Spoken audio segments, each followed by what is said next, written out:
Професор доктор Јовица Угриновски, неврохирург, со 2 мандати директорување на клиниката на неврохирургија на клиничкиот центар во Скопје, човек кој што ги освоил едни од највисоките светски врвови, долгогодишен љубител и познавач на животните, татко на 3 ќерки и 3 сина. Како сте? Што правите? Задоволни ли сте? Среќни ли сте? Па од ова што го кажавте, нормално дека треба да бидам задоволен и среќен, а ја и по духот сум секогаш задоволен и среќен. Так. Живеете вон градска средина, со ми рековте околу 150 различни животни, така? Кој се грижи за нив, за животните, верувам дека треба многу љубов, но треба и многу ангажман, финансиски средства, енергија, време. Да, меѓутоа сето тоа го надокнадува задоволството кое што го пружаат животните, живеејќи со мене и со мојата фамилија, или јас и мојата фамилија со животните. Јас откако паметам за себе сум живеел вон градскиот метеж, сем по неколку кратки периоди кои што не биле неминовни и така. Точно е дека сега сум многу блиску до Скопје, многу блиску до центар, ако го мериме со време за 10 минути, јас сум во центарот на градот со автомобил, али сум потполно издвоен од градската врева, живеам во мирни, тихи услови, секогаш дувка ветерче, чист воздух, ме будат славечиња наутро. Така, што животни имате, што чувате? Па, бројот на животните варира. Так, зависно од моментот и од ситуацијата, иначе практички нема некое животно кое што, вклучувајќи ги и дивите животни кои што живеат на наше поднебје, кои што не поминале низ мојот двор. Она што е карактеристиката на она што јас го негувам према животните и животните ми го враќаат мене е да се сите тие животни во потполно природна средина и потполно слободни. Значи имаат избор, околку се диви животни, да напуштат, да си отидат и да си ја бараат среќата во природа.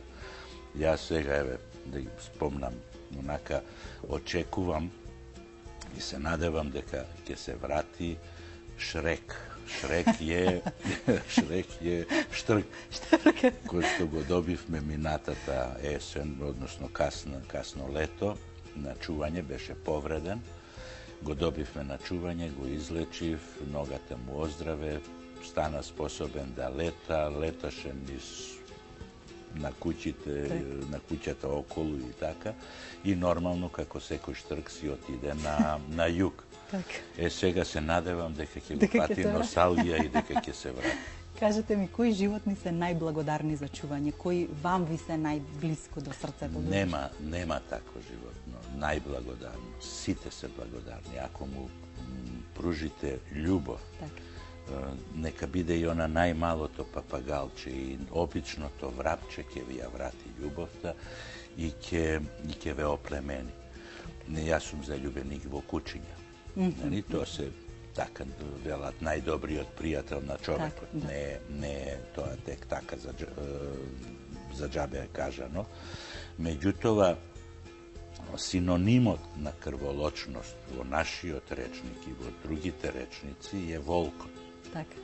Ако сакате за некого да кажете дека е див, крволочен, неприпитомлив и лош, ќе употребите синоним волк.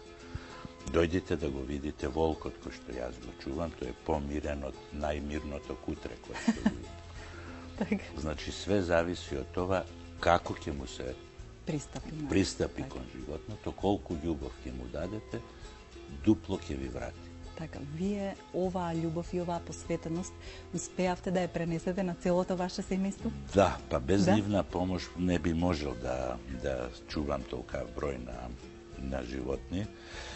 Сами ги храните, сами. Јас секој слободен миг го користам со животните. Децата, ќерка од 7 години и другата ќерка од 8 години се главните помошници. Они точно знаат колку треба на конјот да му дадат да јаде, како, дали го боли нешто, точно ме информираа дека имаме ново галапче и така натаму, и сопругата која што исто така сака животни и помага. Воглавном целиот терет е на нејзе, бидејќи јас сум професионално окупиран. Окупиран, да. Така да она се грижи за нив. Така, во едно интервју сте изјавиле дека вам професијата ви била наметната, дека како дете постојано сте им помагале на мачиња на кучиња, дека сте оперирале жаби и ден денеска помагате на многу луѓе, спасувате многу животи. И животни. Јас имам подеднаков број луѓе и животни оперирано и лекувано. Так. Ако ги мериме това, нели, многу често ми носат повредени животни на кои што се трудам да им помогнам колку што знаам и умеам. Би сакала да поразговараме и за тоа дали постои и дали се применува кај нас терапија со животни, но прво да го слушнеме прашањето за денес на тема децата и миленичињата и ќе се вратиме повторно со одговорот. Може така? Може, да. Океј. Прашање. Вашето дете сака да му купите папагал. Вие? По да, преку глава ви е дома да ги слушате децата, па уште папагал ви фали. Под Б, ќе добие кога врбата ќе роди грозје. Под В, веќе има цела золошка од плишани папагали, кучиња и мачиња дома.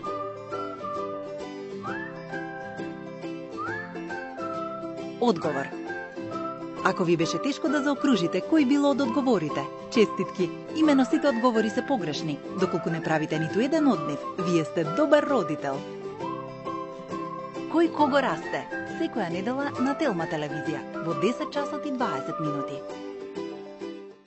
Зборуваме со професор доктор Јовица Угриновски, неврохирург, човек кој што обожава животни, човек кој што ја обожава и природата, сте ги освоиле едни од најголемите светски врвови. Многу знаете. Овој разговор би можел веројатно и бескрајно да трае, но претходно го постави прашањето за терапијата со животни. Имам нешто читано околу терапијата со коњи. Дали нешто кај нас се применува, дали вие некому на тој начин помагате? Кај нас почнува да се применува, што посебно ме радува. Случајно се сретнав со еден момак кој што одгледува коњи, кој што има ергела коњи, кој што идејата му беше да се занимава со тоа да хендикепирани деца со пореметување во однесувањето, ги прифати во ергелата и да работи со нив. Кај нас, велам, се уште е во зародиш, на жалост. Меѓутоа, во светот тоа е одавна применлива терапија и со многу голем ефект. Во Америка, например, во Флорида и во Калифорнија постојат институти и центри каде што главното средство за лекување се пливање и играње со делфини. Так. И се покажало дека делфините се тие кои што многу позитивно влијаат на одредени заболувања како што е аутизам, Даунов синдром, церебрална парализа, пореметувања во детското однесување и така натаму. Толку голем дел од вашиот живот е природата и животните. Дали пријателствата ви се условени од оваа ваша голема љубов? Дали вие, пријателите, познаниците или обкружувањето го бирате според тоа дали и тие сакаат животни? Обратно. Животните ги бираат моите пријатели, так. Непогрешиво. Непогрешиво. Човек може да се излаже. Значи, вие можете да ме излажете со глума, со ласкање, со титулирање, со ово и со оно, да ми излажете дека сте ми пријател, меѓутоа моето куче ќе ве намириса и ќе ве препознае. Ако ве прифати кучето мое, вие сте добар човек и јас ве прифаќам. Ако кучето мое не ве прифати, гарантирам дека не сте ни јас да ве прифатам. И без исклучок им верувате на вашите животи? Без исклучок. Без исклучок. Тоа е баш импресивно. Дали сте приметиле на улица? Дивите кучиња, нели, оние скитниците кучиња, лајат по одреден човек. Зашто не лајат по мене никогаш? Зашто не лајат по моите ќерки, него доваѓаат со мафтаат, со опашката и се дружат. Истиот човек кој што ќе го лајат тие кучиња тука, други кучиња на 100 метра понатаму исто ќе го лајат тој човек. Нешто има, не да Нешто има, него да. тоа е познато. Има аурата и феромоните кои што тие луѓе ги испуштаат. Така. Јас имам одредени алергии на животни, за жал сум ускратена да живеам блиску до миленичиња. Можда од таа или од некоја друга причина, кога мене би ме прашал некој помеѓу луѓе и животни, јас би одбрала луѓе. Што би одбрале вие? Човекот е социјално битие, сакал да призна или не сака. Човекот му треба друштво, човек не може да биде сам. Нормално е да животните, во кои што ги сметаме и луѓето, се дружат подобро со врстата на која што припаѓаат. Меѓутоа, во отсуство на таја врста, они знаат да се прилагодат и да се дружат. Мојот волк се дружи со кучињата, крвни непријатели. Нели? Али се дружат и се играат. Не би правил дистинкција, не би можел да кажам дали повеќе сакам да се дружам со луѓе или повеќе сакам да се дружам со животни. Многу луѓе ме разочарале, ниедно животно не ме разочарало. Многу луѓе ми направиле зло и благодарам, пошто ме направиле појак, посилен, попаметен и така. Ниедно животно не ми направило зло. Ниеден пациент, верували или не, во мојата пракса не се заблагодарил така како некое животно после операција. Предходниот волк кој што го имав и кој што си отиде у природа, реши да си бара семејство, го оперирав на живо. Значи, волк кој што со еден угриз можеше да ми ја откорне раката. Стрпливо седеше, толерираше болка, бидејќи свати дека јас тоа го правам за негово добро. После интервенцијата ми се заблагодари со тоа што ми ја лизна раката. Колку год да ви изгледа неверојатно, ова е вистината. Така, не би имала што да прокоментирам ново. Се возбудив и ме трогнавте. Јовица, ова беше лековит разговор за мене. Навистина би сакала и друг пат да поразговараме на ова или на некоја слична тема. Мислам дека оваа тема заслужува широк разговор, да се разоткријат стравовите, нерационалните стравови од животните. Едно дете, ако го пуштите само да расте и да се развива, ниедно дете нема страв од животно. Ниедно дете. Стравот од животника и децата е наметнат. Родителите им го пренесуваат стравот кон децата неоснован, рачунајќи на инфекции, на паразити, на алергии, на ово и на оно, што не е точно. Значи, ако минимум се спроведува као нормална хигиена која што е, тој страв не е основан. Ви благодарам уште еднаш. И вам. Разговаравме со професор доктор Јовица Угриновски и овој разговор, како што кажав, беше лековит за мене. Имаме време и да ја слушнеме Славица Пенева, педагог и редовен соработник на Кој кого расте, која зборува за тоа дека децата кои што имаат домашни миленичиња се погрижливи и поотворени, полесно стапуваат во контакт со врсниците, посмирени се и со помош на своите мали пријатели и сами учат како да бидат подобри пријатели со останатите. Да слушнеме.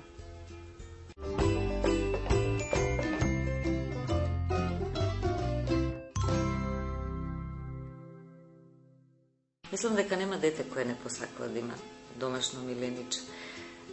Родителите треба да размислат дали детето е зрело, дали може да одговори на потребите на домашното милениче и треба да се размислува и околу карактеристиките, особеностите на детето. Например, темпераментно дете, пожелано би било да има куче како домашно милениче. Дете кое е повеќе врзано за домот, маче, рипче и така натака. Исто така е факт дека се развиваат, односно полесно се развиваат некои особини кај децата. Пред се тоа е одговорноста и редот на детето кога ќе му кажете дека е одговорно за животот на своето милениче. Значи треба да го нарани 3 пати на ден, треба да го прошепа. Тоа сериозно ќе го свати тоа. Значи свесно е, веќе одговорно е тоа милениче. Животот на тоа милениче зависи од неговата одговорност. Кога ќе се воспостави ред во однос на потребите на миленичето, детето на некој начин полесно ги планира и своите обврски во текот на ден. Сочувството, емпатијата исто така како чувство се развива. Во домот владее повеќе хармонија, миленичињата умеат тоа да го извлечат во семејството. Моториката исто така и физичката кондиција и активност кај децата се развива, благодарение на тоа што се одзима од она време поминато покрај компјутери, видеоигри, децата се почесто надвор со прошетки, што е секако многу покорисно за нив. Друг еден емотивен момент кој помага кај децата кои имаат миленичиња е што тие многу често разговараат со своите миленичиња, не ја чувствуваат осаменоста толку присутно, дури и имаат потреба да кажуваат некои работи што не би ги кажале на возрастните и на тој начин се психолошки растеретени, да кажем. На децата треба да им се предочи какви обврски ги чекаат. За почеток мислам дека е добро да посетат пријатели кои имаат свое домашно милениче и да видат како се случува тоа чување на домашно милениче. Родителите треба да се свесни дека се тие што треба да го научат детето како да се грижи за своето домашно милениче. Во семејството треба заеднички да се реши кој ќе биде домашното милениче што ќе се чува. Затоа што тоа носи еден тип на нова организација на живеењето, па и издатоци финансиски се тоа. Сите треба да се сложат кое домашно милениче ќе се чува и дали може да се чува, како што треба.